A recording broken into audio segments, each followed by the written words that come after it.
Malnutrition, അതെല്ലാം ഒരു സ്ഥലത്ത് ഇങ്ങനെ നിൽക്കും. അതേസമയം ഈ പറയുന്ന ആണുങ്ങളെല്ലാം കൂടെ ഈ പറയുന്ന ആയുധം പിടിച്ചുകൊണ്ട് അങ്ങോട്ടും ഇങ്ങോട്ടും യുദ്ധം നടക്കും. മാഫിയാസ് ഉണ്ടാവും. മാഫിയാസ് ഈ റിസോഴ്സ് കൺട്രോൾ ചെയ്യും. ഈ മാഫിയാസിൻ്റെ ആൾക്കാരെ വിലക്കെടുക്കാൻ എളുപ്പമാണ്. കുറച്ച് പൈസ കൊടുത്തു കഴിഞ്ഞാൽ ഈ രാജ്യങ്ങൾക്കെല്ലാം അത് വിലക്കെടുക്കാം.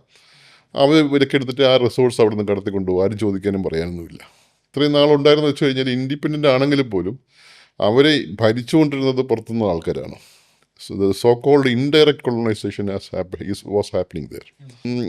ഈ ട്രൈബൽ വേൾഡിലെ ആൾക്കാരുടെ പെർസെപ്ഷൻസ്, അവരുടെ മോറൽ വാല്യൂസ് എല്ലാം വളരെ വളരെ ഡിഫറെൻ്റ് ആണ്. അതേപോലെ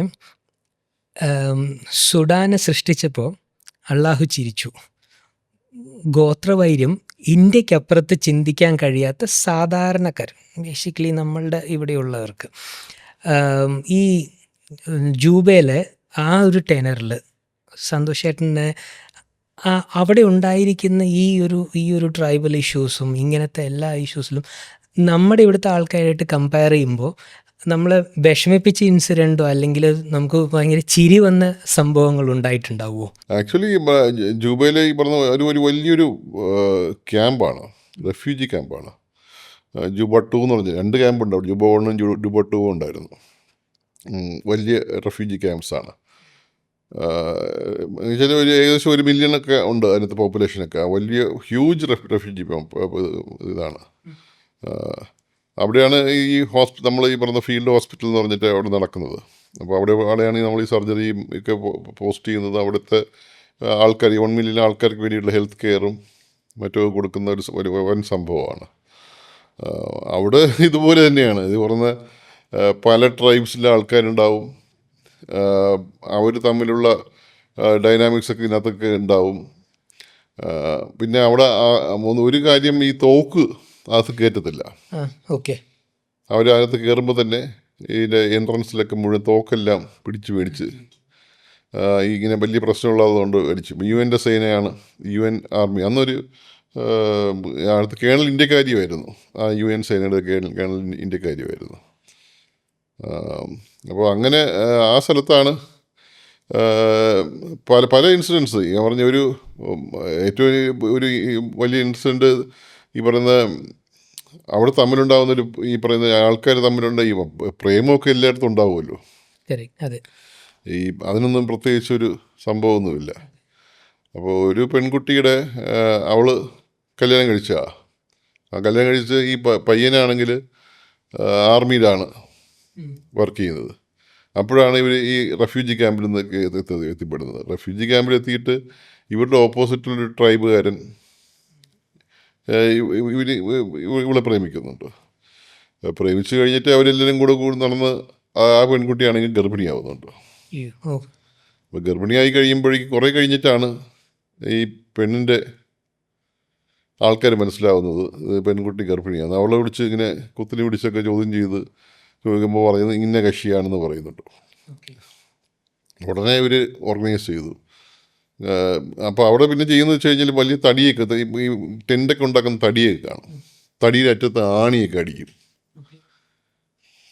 ഇങ്ങനെ കൂർത്ത ആണിയൊക്കെ വെച്ചിട്ട് അതാണ് വലിയ ആയുധം. അത് വെച്ചാണ് അടിക്കുന്നത്.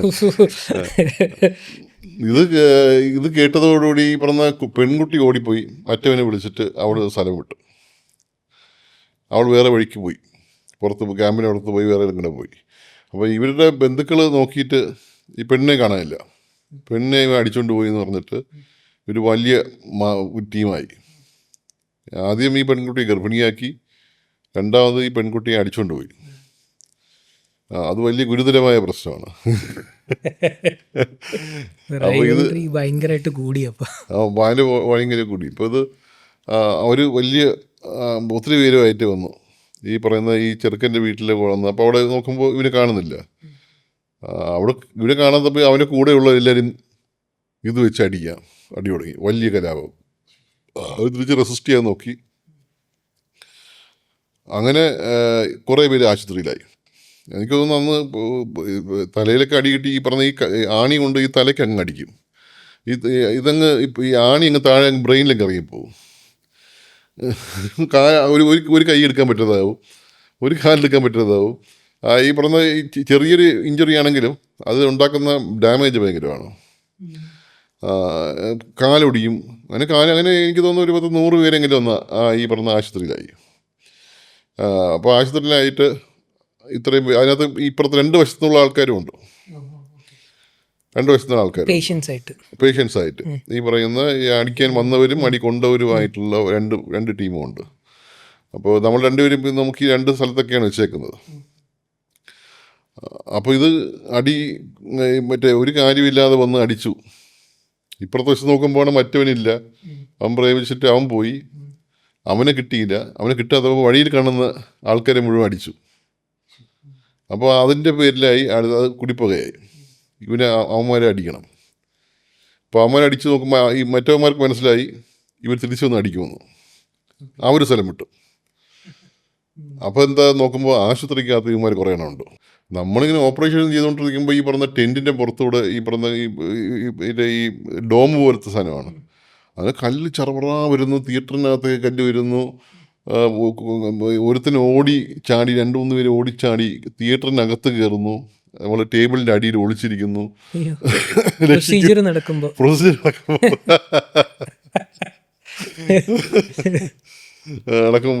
ഒളിച്ചിരിക്കുന്നു.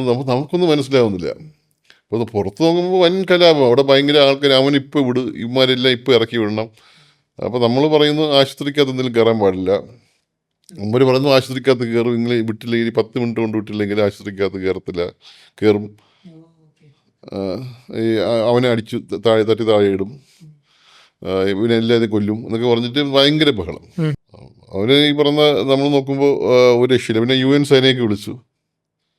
അവർ വന്ന് വൻ ബറ്റാലിയനായിട്ട് വന്ന് ടാങ്കും മറ്റുമൊക്കെ കൊണ്ടുവന്ന് അതാണ് ഇവർ രണ്ടുപേരെയും കൂടെ മാറ്റുന്നത്. അപ്പോൾ അത് കഴിഞ്ഞിട്ട് വീണ്ടും അടുത്ത അടി നടന്നു. വീണ്ടും ഞാൻ അന്ന് വരാൻ നേരത്തെ ഏകദേശം ഇതിൻ്റെ ഈ ഒരു ഇൻസിഡൻ്റെ ഭാഗമായിട്ട് 4 അടി അവിടെ നടന്നു കഴിഞ്ഞിരിക്കുകയാണ്. ഇത്രയും ഫിറോഷ്യസ് ആയിട്ട് അവർ വരികയല്ല, അവരുടെ ട്രൈബൽ ഇഷ്യൂ അതാണല്ലോ ഏറ്റവും വലിയ കാര്യം അവർക്ക്. അപ്പം ഇങ്ങനത്തെ ആൾക്കാരൊക്കെ മേജർ ഒരു ഔട്ട് ബേസ്റ്റോടെ വരുന്ന സമയത്ത് ഇതെങ്ങനെയാണ് നമ്മൾ തന്നെ പോയി നിന്ന് സംസാരിക്കണോ, അതോ നമുക്ക് വേണ്ടി ഒരു ഗവൺമെൻറ് സപ്പോർട്ട് ഉണ്ടാവുമോ ഫ്രണ്ടിൽ നിന്ന്? നിങ്ങൾ ഇപ്പം നേരത്തെ സന്തോഷേട്ടൻ പറഞ്ഞ അവർ ബാർ ചെയ്യുമ്പോൾ, ഹോസ്പിറ്റൽസിലോട്ട് ബാർ ചെയ്യുമ്പോൾ എങ്ങനെ നമ്മളിത് പറഞ്ഞു നിർത്തും? ഇത് നമ്മൾ തന്നെ പോകണോ അതോ? അല്ല, നമ്മൾ നാഷണൽ സ്റ്റാഫ് ഇപ്പോൾ എല്ലാ സ്ഥലത്തും പോകുമ്പോൾ നമ്മൾ പുറത്തുനിന്ന് വരുന്ന ആൾക്കാരുണ്ട്. പുറത്തുനിന്നുള്ള ആൾക്കാർ മാത്രം വെച്ച് ഹോസ്പിറ്റൽ റൺ ചെയ്യാൻ പറ്റില്ലല്ലോ. ഇപ്പോൾ ഈ പറഞ്ഞ അവിടുത്തെ പലപ്പോഴും നഴ്സുമാർ, അവിടുത്തെ ഡോക്ടർമാർ, ഈ പറഞ്ഞ ലോജിസ്റ്റീഷ്യൻസ്, പ്ലംബേഴ്സ്, ഇലക്ട്രീഷ്യൻസ് ഒക്കെ അവിടെ നിന്ന് ആൾക്കാരായിരിക്കും. അവർ വലിയൊരു ടീമുണ്ടാവും. അപ്പോൾ ആക്ച്വലി ഏറ്റവും ഏത് ഓർഗനൈസേഷൻ എടുത്തു കഴിഞ്ഞാലും അതിൻ്റെ ഏറ്റവും വലിയ ടീം എന്ന് പറഞ്ഞ് പാർട്ട് എന്ന് വെച്ച് കഴിഞ്ഞാൽ നാഷണൽ സ്റ്റാഫാണ്. അപ്പോൾ നാഷണൽ സ്റ്റാഫ് വെച്ചാൽ അവരുടെ തന്നെ ആൾക്കാരാണ്. അപ്പോൾ അതിനകത്തൊരു സെക്യൂരിറ്റി ഒരു ടീം ഉണ്ടാവും.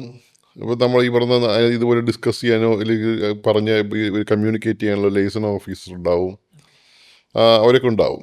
അപ്പോൾ പലപ്പോഴും എന്നാലും പോലും നമ്മൾ പോകേണ്ടി വരും. പക്ഷെ യൂഷ്വലി അവരാണ് ഈ